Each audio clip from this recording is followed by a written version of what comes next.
நிமிஷம் இருந்தால் போதும், வெந்துடும். எல்லா மாவும் போட்டேன், மூடி வச்சிடலாம். 5 மினிட்ஸ் ஆயிடுச்சு, நம்ம ஓப்பன் பண்ணி பார்க்கலாம். நல்லா வெந்துடுச்சு. சூடாறினதும் நான் ஒரு பவுலில் ட்ரான்ஸ்ஃபர் பண்ணிடுறேன். இதில் நான் நாட்டு சர்க்கரை 3 ஸ்பூன் ஆட் பண்ணிக்கிறேன். இது கொஞ்சம் சூடாக இருக்குள்ளே இதை போட்டு கலந்துருங்க. 1 கப் தேங்காய் துருவல், கொஞ்சமாக ஏலக்காய் பவுடர், அப்புறம் வேர்க்கடலையும் எள்ளும் கலந்து பொடி பண்ணி வச்சிருக்கேன், அதை நான் ஆட் பண்ணிக்கிறேன். எல்லாமே கலந்து விட்டுக்கோங்க.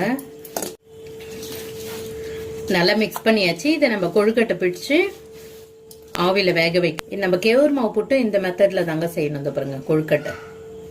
வெள்ளை துணியில் இட்லி பானையில்